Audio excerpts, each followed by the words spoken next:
경기 북부 지역 다방 두 곳에서 여성 업주들을 잇따라 살해한 다방을 돌며 여성 2명을 살해한 혐의를 받는 50대 이모 씨가 경찰에 붙잡혔습니다.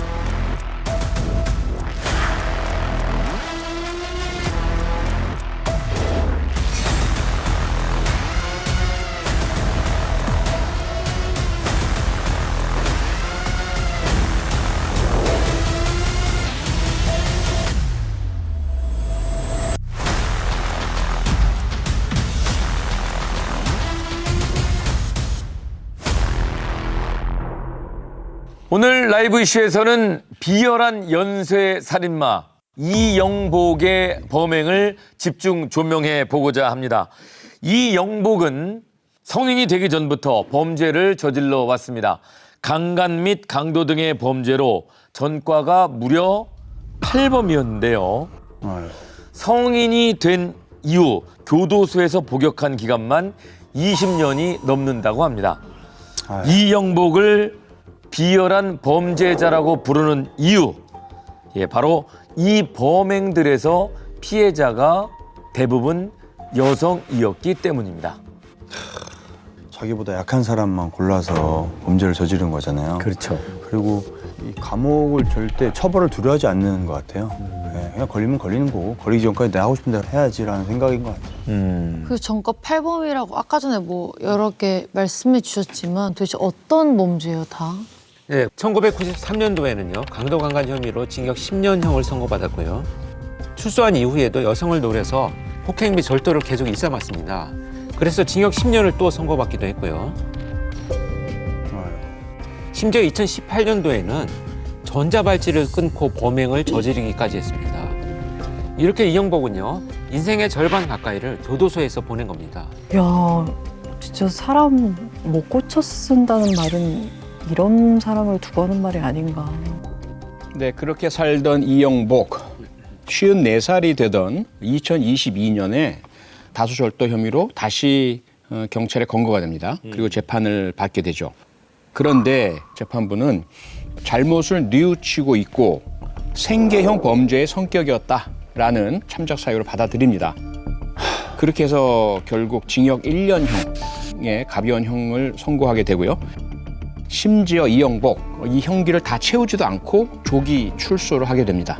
아니 근데 이게 전과가 8범인데 어떻게 조기 출소가 돼요? 20년을 살았는데. 이게 무슨 생계형 범죄라는 거예요? 그러니까 참 안타까운 게 너무 우리 사법제도가 객관주의, 이 당해 범죄에 해당되는 피해액, 본인의 반성하는 태도 뭐 이런 것들만을 보고 가석방이라든지 또는 사면이라든지 이런 대상자로 이제 일괄 선택한다는 게 가장 큰 문제인 것 같은데요. 네. 사실 이 이영복이라는 한 사람을 주관적으로 들여다보게 되면 얼마나 반사회성이 심각하고 그가 전혀 그 법이나 도덕, 타인에게 끼친 피해 등을 개의치 않는지 이런 것들을 이제 보면 도저히 조기 출소 대상자라고 할 수가 없잖아요. 네. 근데 그런 조기 출소 대상자가 된다는 것이 참 안타깝고요. 그렇게 해서 조기 출소한 지 불과 2개월도 지나지 않았던, 법적으로 보자면 누범 기간이죠. 2023년 12월 30일에 이영복은 일산에 위치한 다방을 찾아갑니다. 이 다방은 60대 여주인이 혼자서 운영하는 곳이기도 했는데요. 이 다방에서 무슨 일이 있었을까요? 영상으로 직접 보시죠. 12월 30일 오후 1시 30분쯤 이영복은 일산의 한 다방에 들어갑니다. 1시간가량 혼자서 이제 맥주를 마시면서 시간을 보내다가 다방을 나가게 되는데요. 30분 후에 손에 무언가를 들고 다방으로 다시 돌아옵니다. 그리고 자리를 잡고 맥주를 마시는데요. 그 사이 이제 다른 손님들은 다 떠났고 여성 주인하고 이영복 두 사람만 다방에 있는 거죠. 아유 무서워라. 당시에 이 여주인이 지인과 실제로 통화했던 내용 들어보시겠습니다.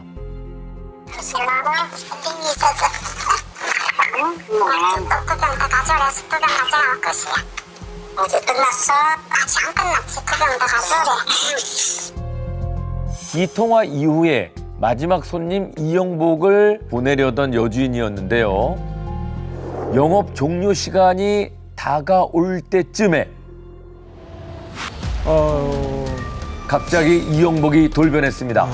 이 여주인을 폭행하기 시작했습니다. 그냥 다짜고짜. 주인의 머리채를 끌고 가서 아유, 다방문을 걸어 잠그고 사람들 진짜. 주먹과 발로 무차별적 폭행을 가했습니다. 진짜. 결국 목을 졸라 주인을 살해합니다. 아유. 어떻게 해야 되냐. 영원히 격리시켜야 되는데. 그리고 옷을 갈아입은 후에 금고에서 33만 원을 훔쳐서 달아납니다. 33만 원대. 이 잔혹한 사건 현장을 보시겠습니다. 혈흔이 곳곳에 남아 있었고요. 주인의 것으로 보이는 머리카락이 뭉텅이로 뜯긴 흔적까지 있습니다. 아유. 여주인은 사망한 채 발견이 됐습니다.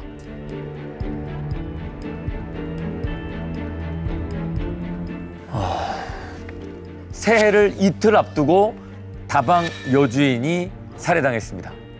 어떻게 범행이 점점 더 가혹해지는 것 같아요. 조기 출소 안 했으면 저 다방 여주인은 안 죽었을 수 있는 거잖아요. 네. 사건 현장을 발견한 건 여주인의 아들이었습니다. 아유. 어머니가 다음 날까지 연락이 되지 않고 집에 돌아오지 않아서 다방으로 찾아갔는데 가게 문이 잠겨 있었던 거죠.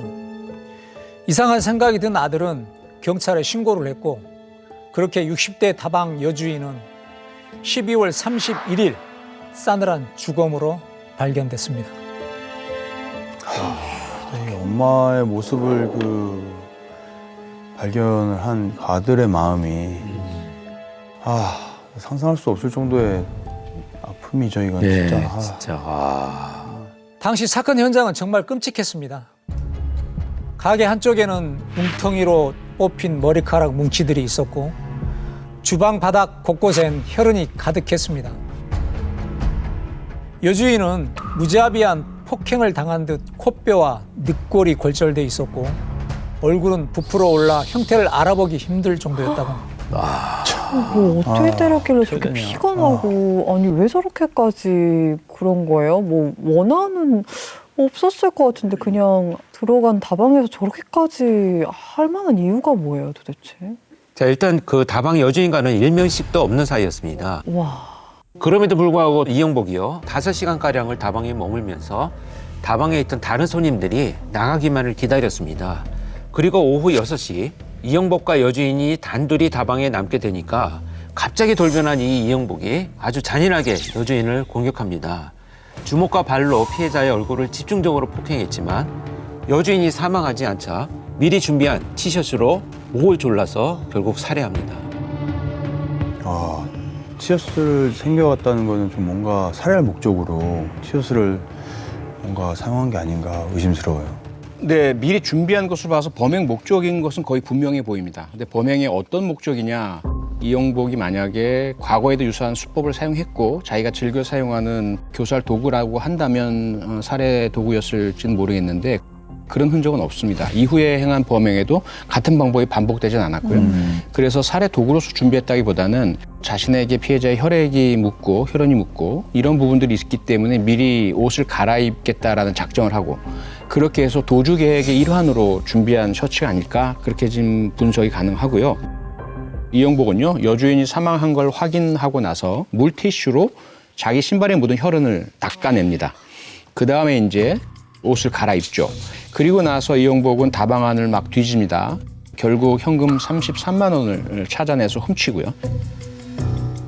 다만 좀 이해 안 되는 행동이 하나가 있는데요. 뭐냐면 냉장고 문을 열고 냉장고 안에 있는 모든 식재료들을 바깥으로 꺼내 놓고 다방을 빠져나가서 도주를 했다는 점입니다.